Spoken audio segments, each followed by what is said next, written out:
સુરતના સચિન વિસ્તારમાં મહેતા ઇન્ફોમાં ઓફિસમાં ચોરીનો બનાવ બન્યો છે। ઓફિસમાં થયેલો ઘરફોડ ચોરીના ગુનામાં સંડોવાયેલ 6 આરોપીઓની સચિન પોલીસે ઝડપી પાડ્યા છે। ત્યાં સાથે ગુનાનો ભેદ ઉકેલાયો છે। આરોપીઓએ ઘરફોડ ચોરીની ઘટનાને અંજામ આપ્યો હતો। પોલીસે આરોપીઓ પાસેથી ચોરીનું લેપટોપ, મોબાઈલ ફોન, રોકડ રકમ સહિત ઘરફોડ ચોરી માટે ઉપયોગમાં લેવાયેલ સાધનો કબજે કરી આગળની તપાસ હાથ ધરી છે।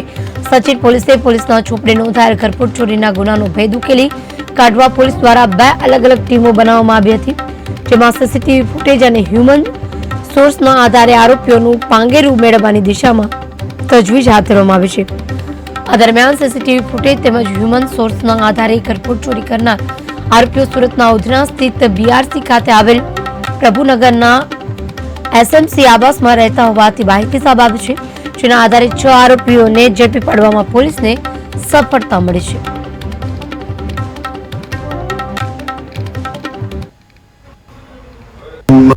એક અનડિટેક્ટ હાઉસ બ્રેકિંગનો ક્રિમિનલ કેસ દાખલ થયેલો હતો।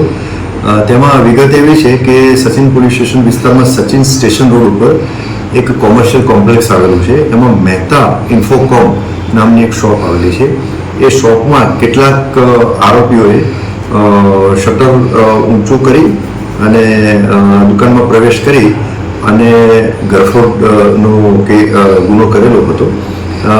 આ દુકાનમાંથી રોકડા રૂપિયા 90,000 અને ઇલેક્ટ્રોનિક ઇક્વિપમેન્ટ્સ એટલે કે mobile phone, power bank, earbud, smart watch, laptop, memory card અને પેનડ્રાઈવ મળી અને કુલ 5,72,830 રૂપિયાની કિંમતનો મુદ્દામાલ ચોરી કરીને લઈ ગયેલા હતા।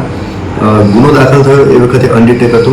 સ્થાનિક પોલીસ સ્ટેશને આ બાબતમાં મહેનત કરી અને હ્યુમન ઇન્ટેલિજન્સ અને ટેકનિકલ સર્વેલન્સની મદદથી આ ગુનો ડિટેક્ટ કરેલો છે અને આ ગુનામાં ટોટલ 5 આરોપીઓ મળી આવેલ છે અને આ 5 આરોપીઓની એકત્રિત થયેલ પુરાવા આધારે ધરપકડ કરવામાં આવેલ છે।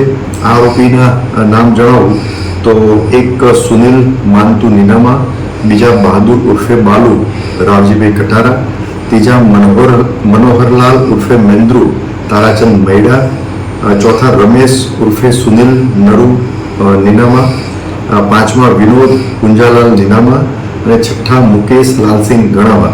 આ 6 આરોપીઓ ની ધરપકડ કરેલ છે અને આ 6 આરોપીઓની પૂછપરછ દરમિયાન જે હકીકત ખુલેલ એ આધારે પોલીસે આજે ઘરફોડમાં ગયેલ તમામ મુદ્દામાલ એટલે કે 90,000 રોકડા અને બીજા જે ઇલેક્ટ્રોનિક ઇક્વિપમેન્ટ્સ એ ટોટલ 5,72,830 ટોટલ મુદ્દામાલ તપાસ દરમિયાન રિકવર કરેલ છે। હાલમાં ગુનાની તપાસ ચાલુ છે। એક અનડિટેક્ટ હાઉસ બ્રેકિંગનો ક્રિમિનલ કેસ દાખલ થયેલો હતો। તેમાં વિગત એવી છે કે સચિન પોલીસ સ્ટેશન વિસ્તારમાં સચિન સ્ટેશન રોડ ઉપર એક કોમર્શિયલ કોમ્પ્લેક્સ આવેલું છે। એમાં મહેતા ઇન્ફોકોમ નામની એક શોપ આવેલી છે। એ શોપમાં કેટલાક આરોપીઓએ શટર ઊંચું કરી અને